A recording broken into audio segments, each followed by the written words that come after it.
¿Cuál iglesia? Capítulo 5. El proceso que Dios realizó para obtener su iglesia, segunda parte. 3.3. Destruyó al viejo hombre. Cuando Dios creó al hombre, el hombre natural, lo creó como un vaso disponible para ser llenado. Lógicamente, el deseo de Dios era que ese vaso fuera lleno de Él, de la naturaleza y la vida de Dios. Podemos decir que Dios deseaba casarse con el hombre, unirse a Él para tener su familia, la iglesia, su cuerpo, su expresión, el Cristo. Porque así como el cuerpo es uno y tiene muchos miembros, pero todos los miembros del cuerpo, siendo muchos, son un solo cuerpo, así también el Cristo. 1 Corintios capítulo 12, versículo 12. Pero lamentablemente el hombre, en lugar de unirse al Señor, recibiéndolo en su interior, se unió a Satanás. Recibió la naturaleza del pervertido en su interior. Podemos afirmar que Adán se casó con el diablo, y de esa unión resultó el viejo hombre. Esto podemos verlo en Romanos 7, versículos 1 al 6. ¿Acaso ignoráis, hermanos, pues hablo con los que conocen la ley, que la ley se enseñorea del hombre mientras éste vive? Porque la mujer casada está ligada por la ley al marido mientras éste vive. Pero si el marido muere, ella queda libre de la ley referente al marido. Así que si en vida del marido se une a otro varón, será llamada adúltera. Pero si su marido muere, es libre de esa ley, de tal manera que si se une a otro varón, no es adúltera. Así también a vosotros, hermanos míos, se os ha hecho morir a la ley mediante el cuerpo de Cristo, para que seáis unidos a otro, a aquel que fue levantado de los muertos, a fin de que llevemos fruto para Dios. Porque mientras estábamos en la carne, las pasiones por los pecados, las cuales obraban por medio de la ley, operaban en nuestros miembros, a fin de llevar fruto para muerte. Pero ahora estamos libres de la ley, por haber muerto a aquella en que estábamos sujetos, de modo que sirvamos en la novedad del Espíritu y no en la vejez de la letra. Adán tenía la posibilidad de escoger con quién se iba a casar, y lamentablemente se equivocó en la elección al escoger a Satanás. El hombre natural de Adán ahora está lleno de la naturaleza pecaminosa de Satanás, y esa unión del hombre natural con Satanás es el viejo hombre. Ahora, la humanidad casada con Satanás no puede librarse de su ley. Está obligada a cumplirla, a vivir bajo su yugo, y esa ley es la ley del pecado y de la muerte.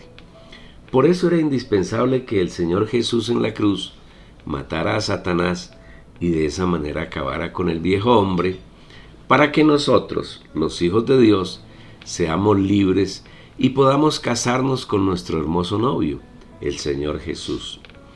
Ahora Él es nuestro esposo y nosotros somos su amada novia. Él con nosotros y nosotros con Él formamos un hogar maravilloso y vivimos una vida llena de felicidad.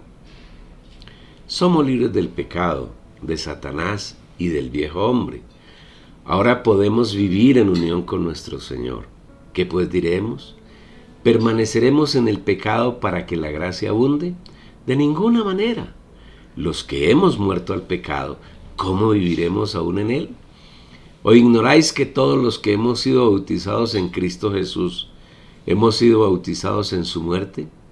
Hemos sido, pues, sepultados juntamente con él en su muerte por el bautismo, a fin de que como Cristo resucitó de los muertos por la gloria del Padre, así también nosotros andemos en novedad de vida. Porque si siendo injertados en él, hemos crecido juntamente con él en la semejanza de su muerte, ciertamente también lo seremos en la semejanza de su resurrección. Sabiendo esto, que nuestro viejo hombre fue crucificado juntamente con él, para que el cuerpo de pecado sea anulado, a fin de que no sirvamos más al pecado como esclavos. Romanos 6, versículos 1 al 6. El viejo hombre no puede tener una función distinta a expresar a Satanás. No olvidemos que él está tipificado por el árbol de la ciencia del bien y del mal. Esto quiere decir que todo lo que el hombre piensa, hace o dice se origina en Satanás. Y todo lo que expresa no es nada distinto a la expresión de Satanás, sin importar si lo que hace, dice o piensa es bueno o es malo. El hombre no regenerado, no nacido de nuevo, no tiene ninguna oportunidad distinta a la de expresar a Satanás en todos los actos de su vida. Nosotros, los hijos de Dios, antes de que recibiésemos al Señor en nuestro espíritu, orábamos igual a como ora la gente que está en el mundo. Éramos esclavos de Satanás y vivíamos bajo sus pensamientos. Y vosotros también estabais muertos en vuestros delitos y pecados, en los cuales anduvisteis en otro tiempo, siguiendo la corriente de este mundo, conforme al príncipe de la potestad del aire, el espíritu que ahora opera en los hijos de desobediencia, entre los cuales también todos nosotros nos conducíamos en otro tiempo, en los deseos de nuestra carne, haciendo la voluntad de la carne y de los pensamientos, y éramos por naturaleza hijos de ira, lo mismo que los demás. Efesios capítulo 2, versículos 1 al 3. Lo descrito aquí por la palabra es parte de la expresión del viejo hombre, en el que anduvimos en otro tiempo, antes de que el Señor se posesionara de nuestro ser. Gracias damos al Señor, porque mediante su muerte acabó con el viejo hombre, y nos hizo libres para vivir en él, para expresarlo, para permitirle que llene nuestro ser y lo sature hasta que alcancemos su estatura. Sin embargo, con mucha tristeza tenemos que decir que hay muchos hijos de Dios, hermanos que han nacido de nuevo, que fueron escogidos por Él desde antes de la fundación del mundo, pero que aún viven en el viejo hombre. Su vivir diariamente es una expresión satánica. Es verdad que Dios como espíritu mora en el espíritu de ellos, pero no han permitido que su alma sea ganada por el Señor. Tengamos en cuenta que la parte principal del ser humano es el alma, porque en ella reside la personalidad del hombre, lo que él es, lo que hace, lo que piensa está en el alma. Y si, aun siendo hijos de Dios, no permitimos que el Señor llene nuestra alma, nuestro corazón, Satanás se apodera de ella y se expresa a través del hombre, impidiendo que Dios, que mora en el espíritu de un nacido de nuevo, avance hasta ocupar el alma y así poder expresarse a través de ese Hijo de Dios. No muchos hijos de Dios entienden que tienen un espíritu humano en el cual mora Dios como espíritu, y que para que su alma sea saturada con la naturaleza de Dios, es necesario que ponga en su mente en ese espíritu, que piensen en las cosas de Dios y que aprendan a vivir y a andar en y por el espíritu. Porque los que son según la carne ponen la mente en las cosas de la carne, pero los que son según el espíritu piensan en las cosas del espíritu. Porque la mente puesta en la carne es muerte, pero la mente puesta en el espíritu es vida y paz. Romanos 8, versículos 5 y 6. Ser hombres o mujeres espirituales es muy sencillo. Basta solo con pensar, poner nuestra mente en las cosas que son del Espíritu de Dios. Y de esa manera estamos en luz y vivimos en comunión con Él. Pensar es un acto que no implica gasto de energía. No hay que mover un solo músculo, no hay que hacer sacrificios. Es solamente tener la voluntad de fijar la mente en Dios, su persona, su plan, su preciosa obra de redención, su palabra, y eso nos mantendrá en el Espíritu. Como hijos de Dios, tenemos una disyuntiva permanente de la cual no podemos escapar. O ponemos la mente en el Espíritu y de esa manera somos espirituales y agradamos a Dios, o ponemos la mente en las cosas de la carne y así seremos carnales y expresaremos a Satanás. Depende exclusivamente de nosotros. Es por esto por lo que el Espíritu Santo nos advierte a través de Efesios 4, versículos 17 al 24. Esto, pues, digo y testifico en el Señor, que ya no andéis como los gentiles, que todavía andan en la vanidad de su mente, teniendo el entendimiento entenebrecido, ajenos a la vida de Dios, por la ignorancia que en ellos hay, por la dureza de su corazón, los cuales después que perdieron toda sensibilidad, se entregaron a la lascivia, para cometer con avidez toda clase de impurezas.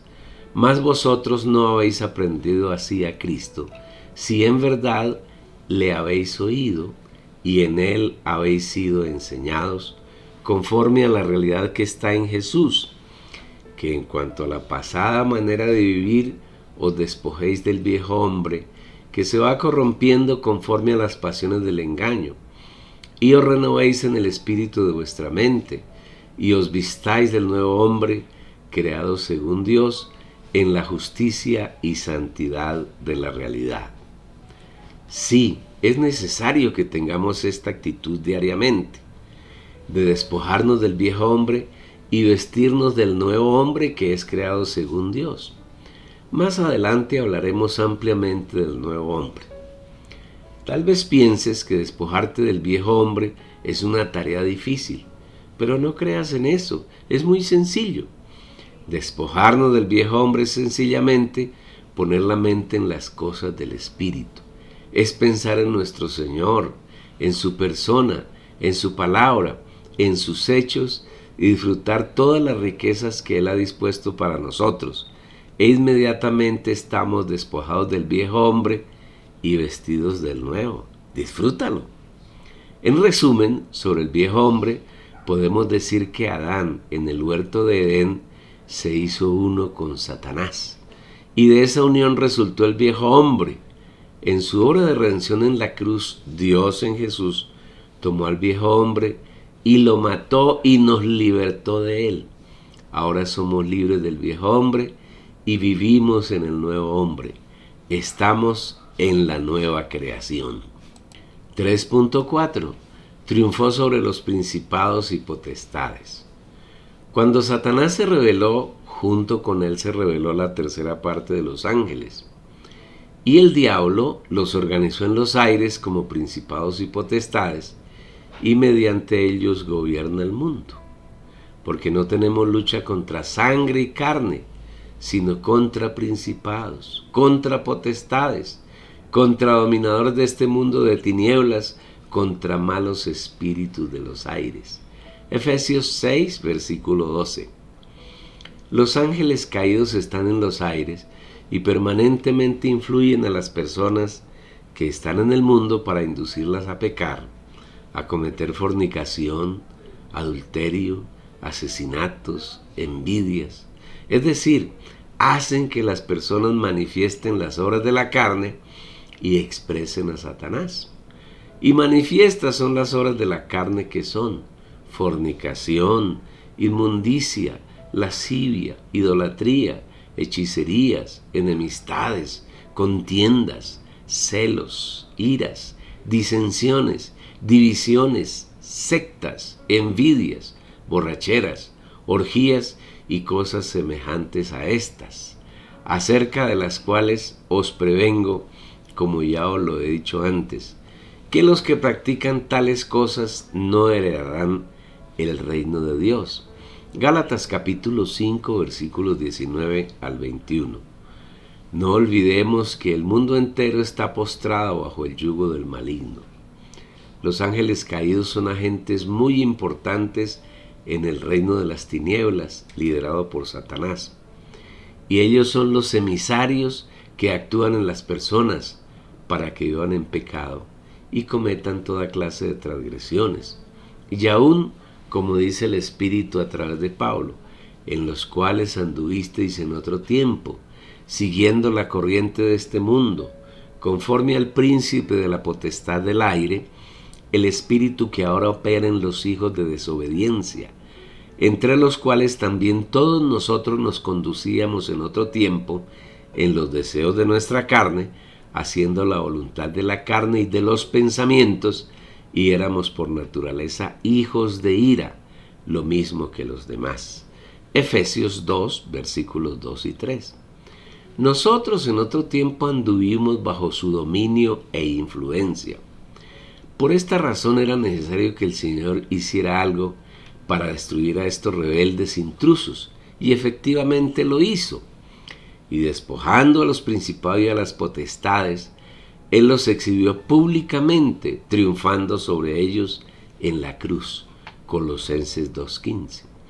Mientras el Señor Jesús estaba en la cruz, los ángeles caídos lo rodearon, pensando añadir aflicción a su sufrimiento, y trataron de presionarlo para que de su corazón saliera alguna blasfemia, pero fueron derrotados. Y en lugar de ser afectado por ellos, el Señor los exhibió públicamente y los derrotó, triunfó sobre ellos. Esos ángeles inicuos no lograron que el Señor flaqueara. Observa que hasta uno de los ladrones que estaba crucificado junto a Jesús lo injuriaba, y uno de los criminales que estaban colgados blasfemaba contra él, diciendo: ¿no eres tú el Cristo? Sálvate a ti mismo y a nosotros. Lucas 23, versículo 39. Sin duda alguna, este criminal estaba siendo instigado por los ángeles caídos. También los que pasaban frente a la cruz y los sacerdotes injuriaban de esa manera al Señor, y los que pasaban le insultaban, meneando sus cabezas y diciendo: ¡ah! Tú que derribas el templo y lo edificas en 3 días, sálvate a ti mismo y desciende de la cruz. De igual manera, burlándose de él entre ellos mismos, los principales sacerdotes junto con los escribas decían: a otro salvó, a sí mismo no se puede salvar. Que el Cristo, el Rey de Israel, descienda ahora de la cruz para que veamos y creamos. También los que estaban crucificados con él le injuriaban. Marcos capítulo 15, versículos 29 al 32. ¿Cuál era el origen de tanto odio, tanta insidia y tanta envidia? No hay duda de que estas personas estaban siendo influenciadas por los ángeles caídos. Allí estaba en acción el misterio de la iniquidad, procurando truncar el plan de Dios para nuestra redención. El Salmo 22 contiene una descripción muy precisa sobre el sentimiento que el Señor tenía en la cruz, especialmente en las últimas 3 horas, de la 6ª a la 9ª, cuando Dios puso el pecado en él y lo abandonó. Dios mío, clamo de día y no respondes. Clamo de noche y no hay sosiego para mí. Pero tú eres santo, tú que habitas entre las alabanzas de Israel. Nuestros padres esperaron en ti, esperaron y tú los libraste. Clamaron a ti y fueron librados. Confiaron en ti y no fueron defraudados. Pero yo soy un gusano y no un hombre, objeto de la afrenta de los hombres y despreciado del pueblo. Todos los que me ven se burlan de mí. Estiran los labios y mueven la cabeza diciendo: en Jehová confió, que Él lo rescate, que lo libre, ya que de Él se agradó. Pero tú eres el que me sacó del vientre. Me has hecho estar confiado desde que estaba a los pechos de mi madre. Sobre ti fui echado desde la matriz, desde el vientre de mi madre, tú eres mi Dios. No te alejes de mí, porque la angustia está cerca y no hay quien ayude. Muchos toros me han rodeado, fuertes toros de Basán me han cercado. Contra mí abrieron sus bocas, todos mis huesos se han desarticulado. Mi corazón está como cera y se ha derretido en medio de mis entrañas. Mi vigor se ha secado como un tiesto y mi lengua se ha pegado a mi paladar. Me has puesto en el polvo de la muerte. Los perros me han rodeado, me ha cercado una pandilla de malhechores y horadaron mis manos y mis pies. Puedo contar todos mis huesos, Ellos me miran y me observan. Reparten entre sí mis vestidos y sobre mi ropa echan suertes. Pero tú, oh Jehová, no te alejes. Fortaleza mía, apresúrate para ayudarme. Libra mi alma de la espada. Libra mi única vida de las garras de los perros. Sálvame de la boca del león y de los cuernos de los toros salvajes. Me has respondido. Si considera detenidamente todo el relato de la muerte de Jesús, comenzando desde su arresto hasta que expiró, los hombres que lo golpearon, los que lo acusaron, aquellos que dieron falso testimonio contra él y los que lo condenaron a muerte, estaban completamente influidos por los emisarios de Satanás, los ángeles caídos. Estos tenían la esperanza de que en algún momento el Señor flaqueara y dejara de cumplir todos y cada uno de los pasos que estaban determinados para nuestra redención. Jesús triunfó sobre ellos y los desnudó públicamente y de paso nos libró a nosotros de sus acciones. Nada pueden hacer los ángeles caídos con los hijos de Dios que andamos por el Espíritu. El diablo y su reino de ángeles caídos, demonios y hombres, se citaron en la cruz en esa hora y pusieron todo su empeño alrededor de la cruz para tratar de dañar el plan de Dios para nuestra salvación. Confiaban en que, así como Adán había caído sin oponer ninguna resistencia, Jesús sucumbiría al poder del reino de las tinieblas y a sus fuerzas. Pero todo fue vano. Finalmente Jesús exclamó: «Todo está consumado», y entregó su espíritu. Ya Satanás y su ejército nada podían hacer. Fueron aplastados y derrotados por el Señor, y todo ello para nuestro gozo y salvación. Hoy los ángeles caídos nada pueden hacer frente a nosotros, porque fueron exhibidos públicamente y derrotados en la cruz por el Señor Jesús, y nosotros hemos sido trasladados del reino de Satanás al reino de la luz, al reino del Hijo del Amor, y para completar su obra estamos escondidos en Dios con el Señor Jesús. Aleluya. 3.5. Destruyó al mundo. Cuando Dios creó al hombre, lo puso en el huerto de Edén y proveyó lo necesario para que el hombre cubriera todas sus necesidades, especialmente de alimento, vestuario, seguridad y diversión.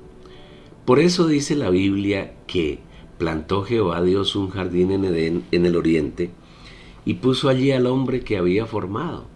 Jehová Dios hizo brotar de la tierra toda clase de árboles atractivos a la vista y buenos para comer. También en medio del jardín el árbol de la vida y el árbol del conocimiento del bien y del mal. Génesis 2, versículos 8 y 9. En medio del huerto, es decir, en el centro, como árbol prominente estaba el árbol de la vida, que representa a Dios. Y también estaba el árbol de la ciencia del bien y del mal, que representa a Satanás. Pero, además de esos dos árboles, la Biblia afirma que había toda clase de árboles atractivos, agradables a la vista y buenos para comer, lo cual implica que el hombre podía satisfacer todas sus necesidades estando en el huerto de Edén. Los árboles, incluido el de la vida, eran buenos para comer, con lo cual el hombre tenía seguro el sustento. Eran agradables a la vista, con lo cual Adán tenía placer, diversión y agrado. Como el hombre desobedeció a Dios y comió del único árbol que Dios le prohibió comer, es decir, del árbol del conocimiento del bien y del mal, que ya hemos dicho que es la naturaleza de Satanás, Dios tuvo que echar al hombre del huerto y en adelante tuvo que trabajar para obtener su sustento y demás necesidades que ya Dios no le proveía directamente.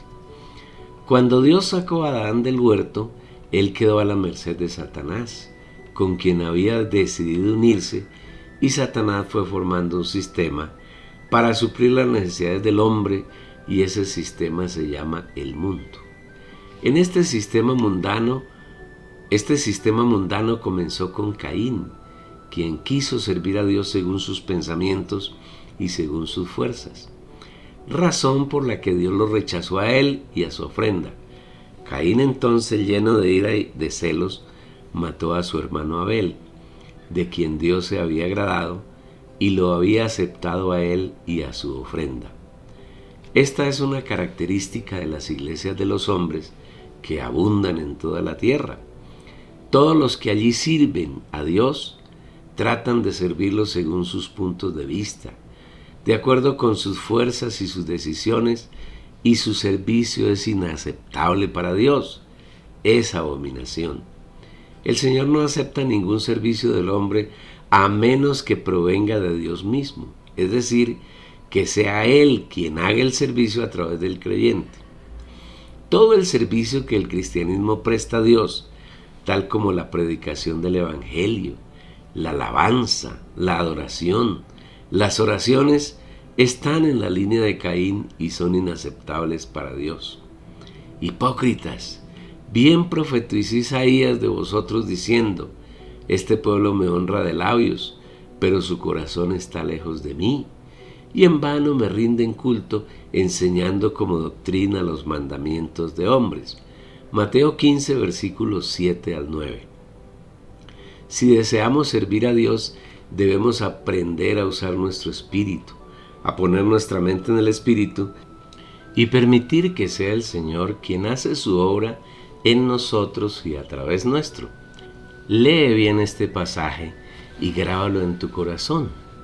Y el Dios de paz, que por su sangre del pacto eterno levantó de entre los muertos a nuestro Señor Jesús, el gran pastor de las ovejas, os haga aptos en todo lo bueno para hacer su voluntad, con mayúsculas y subrayado, haciendo Él en nosotros lo que es agradable delante de Él, por medio de Jesucristo, a quien sea la gloria por los siglos de los siglos. Amén. Hebreos capítulo 13, versículos 20 y 21.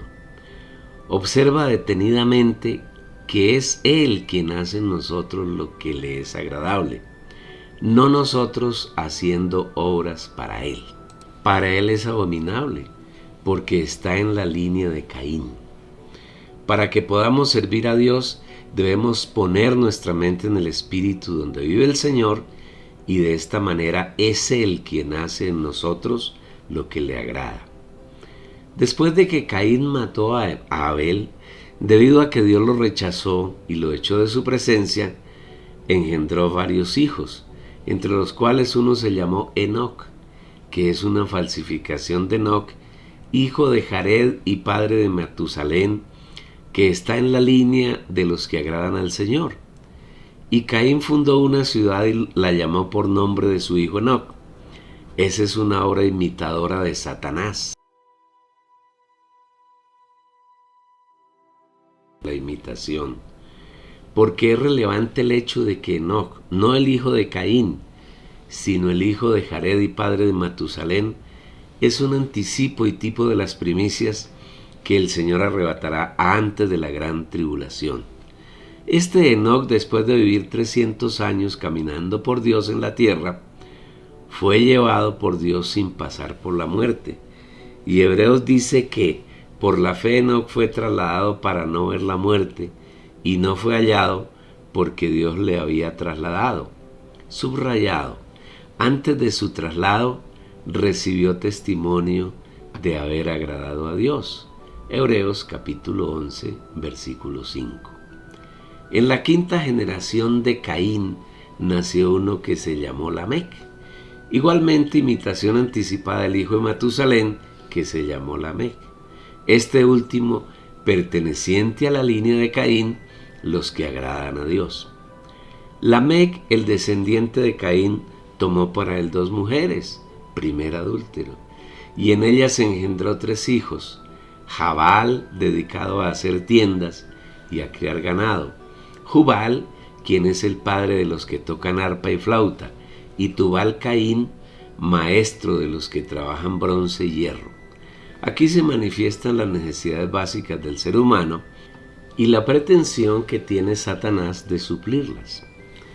Quienes tienen un vivir mundano tratan de servir a Dios según sus deseos, y debido a que hay necesidades básicas que satisfacer, tales como vivienda, sustento, placer y seguridad, entre otras, Satanás, a través del sistema llamado el mundo, ofrece esas posibilidades a los hombres. Es así como vemos a la gente trabajando con desesperación para obtener el sustento, para vivir una vida de placer y para tener seguridad mientras viven en la tierra.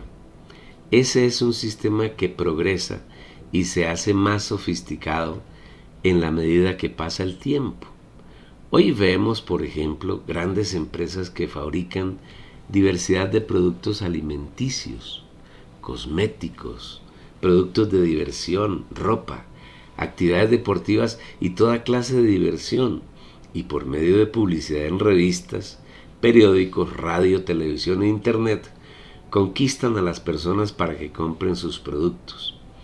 Las gentes, en su insaciable deseo de suplir necesidades que muchas veces no tienen, se esclavizan trabajando, ganando dinero para adquirir aquello que los medios de comunicación han sembrado en ellas. El mundo es un sistema sofisticado y poderoso que esclaviza a la humanidad.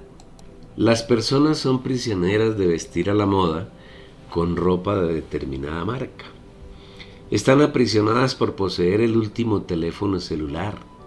Incluso pasan noches enteras haciendo fila para ser los primeros en comprar la última versión.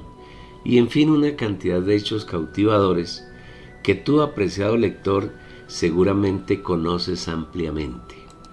Ese sistema hoy ha cautivado a todas las gentes, por supuesto también a los cristianos y a casi todos los creyentes genuinos hijos de Dios. La acción de Satanás por medio del sistema llamado el mundo aprisiona a las personas y las hace enemigas de Dios. Gente adúltera, ¿no sabéis que la amistad con el mundo es enemistad con Dios? Por tanto, cualquiera que quiere ser amigo del mundo se constituye enemigo de Dios. Santiago capítulo 4, versículo 4. En este campo Satanás es muy sutil. El mundo es un sistema en el que están inmersas todas las personas y no lo notan, no se dan cuenta. A través de los medios de comunicación, especialmente la radio, la televisión y el internet, día a día hay un terrible bombardeo con imágenes, palabras y hechos que dominan el alma de las personas y les impiden pensar en cosas distintas a las que les presentan esos medios. Sin darse cuenta, los seres humanos, incluidos los creyentes, se convierten en enemigos de Dios. La gente del mundo contemporáneo piensa en cualquier cosa, menos en el Señor. Dios ha sido olvidado por las personas. El Señor Jesús, mediante su muerte en la cruz, destruyó también ese sistema diabólico, el mundo, para que nosotros podamos ser libres de él, no seamos sus esclavos y evitemos enemistarnos con Dios siguiendo los mandatos del mundo. Antes de su muerte, el Señor ya oró en Juan 17: yo les he dado tu palabra y el mundo los aborreció, porque no son del mundo como tampoco yo soy del mundo. No ruego que los quites del mundo, sino que los guardes del maligno. No son del mundo como tampoco yo soy del mundo. Versículos 14 al 16. Es verdad que los hijos de Dios estamos en el mundo, pero no pertenecemos a él. El Espíritu Santo nos confirma a través de Pablo la crucifixión del mundo para nosotros y de nosotros para el mundo. Pero lejos esté de mí el gloriarme, sino en la cruz de nuestro Señor Jesucristo, por medio de quien el mundo me ha sido crucificado a mí y yo al mundo. Gálatas capítulo 6, versículo 14. Como hijos de Dios debemos vivir en el Espíritu, pensando en las cosas del Espíritu, y de esta manera la cruz de nuestro Señor Jesucristo se hace efectiva en nuestro vivir y el mundo no tiene ninguna acción sobre nosotros, y de nuestro interior surge un profundo rechazo y un alejamiento de todas las cosas mundanas. No podemos quejarnos de que por el hecho de que estemos en el mundo, somos atacados y tenemos que amoldarnos a él. Es verdad que estamos en el mundo, pero no pertenecemos a él. Hemos sido trasladados al reino del Hijo del Amor. Hoy vivimos en Cristo y el tiempo que tenemos que vivir en la tierra lo vivimos en plena comunión con el Señor y totalmente separados del mundo. Esta es la razón por la cual el Señor inspiró a Juan para escribir: no améis al mundo ni las cosas que están en el mundo. Si alguno ama al mundo, el amor del Padre no está en él. Porque todo lo que hay en el mundo, los deseos de la carne, los deseos de los ojos y la vanagloria de la vida, no proviene del Padre sino del mundo. Y el mundo pasa y sus concupiscencias, pero el que hace la voluntad de Dios permanece para siempre. Primera de Juan 2, versículos 15 al 17. No te preocupes ni hagas esfuerzos por amar a Dios y aborrecer al mundo. Tampoco hagas esfuerzos por vencer los deseos de la carne, los deseos de los ojos y la vanagloria de la vida. Todo tu esfuerzo es vano, no sirve de nada. De manera sencilla, disfruta todas las riquezas que el Señor ha puesto en tu espíritu, y espontáneamente el mundo y sus atractivos dejarán de ocuparte y solamente estará lleno del Señor y sus riquezas. De esa manera, el Señor hará su voluntad en ti. 3.6. Perdonó nuestros pecados y nos limpió de ellos. Debido a que en nosotros moraba la naturaleza pecaminosa, el pecado, que Satanás introdujo en Adán en el huerto de Edén, nuestra conducta era pecaminosa. Todos nuestros actos eran ofensivos para el Señor y teníamos un inmenso registro delante de Dios de todos los actos inmundos que habíamos cometido a lo largo de nuestra vida. Cuando el Señor murió en la cruz, derramó su sangre, y por medio de esa sangre perdonó nuestros pecados y limpió el registro que de ellos teníamos delante de Dios. Porque esto es mi sangre del pacto, que por muchos es derramada para perdón de sus pecados. Porque seré propicio a sus injusticias, y nunca más me acordaré de sus pecados. Mateo 26, versículo 28, y Hebreos 8, versículo 12.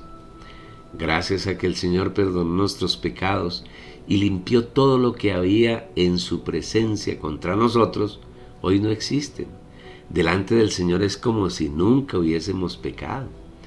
La sangre de Jesús es tan eficaz que perdonó, limpió y borró todas nuestras injusticias, y Dios las borró de su memoria. No se acuerda de ninguna acción pecaminosa que hayamos cometido.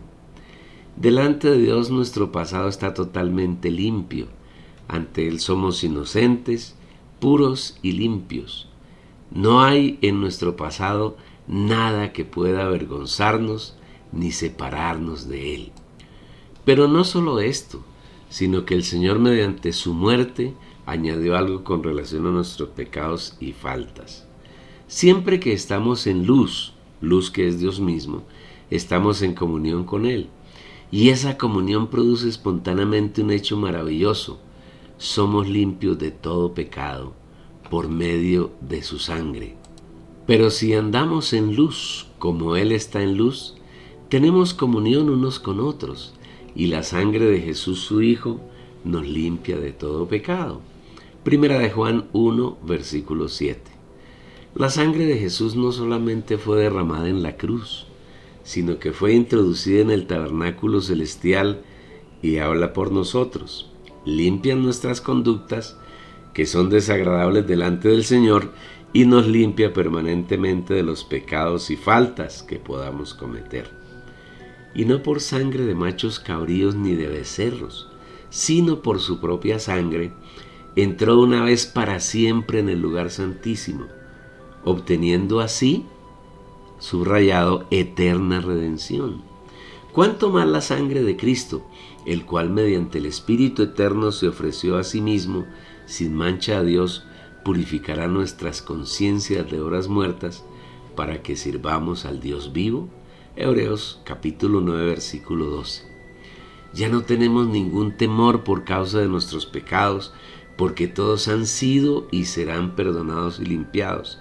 Y por medio de la sangre de Jesús tenemos toda confianza para vivir en su presencia, para permanecer en su trono en el lugar santísimo. Acerquémonos al lugar santísimo con corazón sincero, en plena certidumbre de fe, purificados los corazones de mala conciencia con la aspersión de la sangre y lavados los cuerpos con agua pura. Hebreos 10, versículo 22. Debemos entender que nuestro hábitat ya no es la tierra. Aunque vivamos aún en ella, nuestro lugar de habitación es el trono de Dios. Aunque vivimos en la tierra, no somos terrenales, y siempre que estemos en el Espíritu, estamos en verdad en el trono, disfrutando todas las riquezas que el Señor ha dispuesto allí para nosotros. Nada puede separarnos del trono de Dios y su disfrute. Vivamos en Él. 3.7. Nos reconcilió con Dios. Este es el último aspecto que Dios hizo, que el Señor Jesús hizo mediante su muerte. Debido a que Adán se llenó de la naturaleza de Satanás, cuando estaba en el huerto de Edén, se convirtió en enemigo de Dios. Y todos nosotros que somos descendencia de Adán, fuimos enemigos de él. Y vosotros estabais muertos en vuestros delitos y pecados, en los cuales anduvisteis en otro tiempo, siguiendo la corriente de este mundo, conforme al príncipe de la potestad del aire, del espíritu que ahora opera en los hijos de desobediencia, entre los cuales también todos nosotros nos conducíamos en otro tiempo en los deseos de nuestra carne, haciendo la voluntad de la carne y de los pensamientos, y éramos por naturaleza hijos de ira, lo mismo que los demás. Efesios capítulo 2 versículos 1 al 3. Antes de que el Señor viniera a morar en nosotros, éramos hijos de ira y enemigos de Dios. Aunque Dios nos amaba, nosotros lo rechazábamos y no teníamos ninguna amistad con Él. Gracias a la muerte del Hijo, fuimos reconciliados con Dios. Pasamos de enemigos a ser sus amigos. Porque si siendo enemigos, fuimos reconciliados con Dios por la muerte de su Hijo, mucho más estando reconciliados, seremos salvos en su vida. Y a vosotros también, aunque erais en otro tiempo extraños y enemigos en vuestra mente, por vuestras malas obras, ahora Él os ha reconciliado en su cuerpo de carne, por medio de la muerte, para presentaros santos y sin mancha e irreprensibles delante de Él. Si en verdad permanecéis fundados y firmes en la fe, y sin dejaros mover de la esperanza del Evangelio que habéis oído, el cual se proclamó en toda la creación que está debajo del cielo. Romanos capítulo 5 versículo 10 y Colosenses 1 versículos 21 al 23. Por eso Jesús antes de su muerte dijo a los discípulos: ya no os llamo esclavos, porque el esclavo no sabe lo que hace su Señor, pero os he llamado amigos, porque todas las cosas que oí de mi Padre os las he dado a conocer. Juan 15 versículo 15. Antes de lograr la reconciliación, escasamente podíamos ser esclavos del Señor. Pero ahora que hemos sido reconciliados y somos sus amigos, Él nos hace sus confidentes, nos muestra sus secretos, como debe ser entre amigos verdaderos. Los secretos y misterios que hay entre el Padre y el Hijo nos son dados a conocer a nosotros, y nosotros participamos de sus hechos profundos. Esto se da por la revelación que Dios nos da mediante el Espíritu Santo. Y en este asunto de la reconciliación, Dios da otro paso y nos convierte en hijos suyos. Esta es la razón por la que cuando el Señor Jesús resucitó, al primer humano que contactó fue a María Magdalena, quien había ido muy temprano al sepulcro a buscar al Señor. Cuando él la encontró, le dijo: no me toques, porque aún no he subido a mi Padre. Mas ve a mis hermanos y diles: subo a mi Padre y a vuestro Padre, a mi Dios y a vuestro Dios. Juan 20:17. Más que siervos, más que amigos, ahora gracias a la resurrección del Señor, somos hijos de Dios y hermanos de Jesús. Este es un hecho grandioso que debemos meditarlo, saborearlo y disfrutarlo. Ahora nuestra relación con Dios no es lejana, es tan cercana que no puede ser más íntima. Dios nos hizo partícipes de su naturaleza y somos sus hijos. Pertenecemos a Él, somos su familia. Él es nuestro Padre, somos sus hijos. Somos la familia más elevada que hay en el universo. Somos la familia de Dios.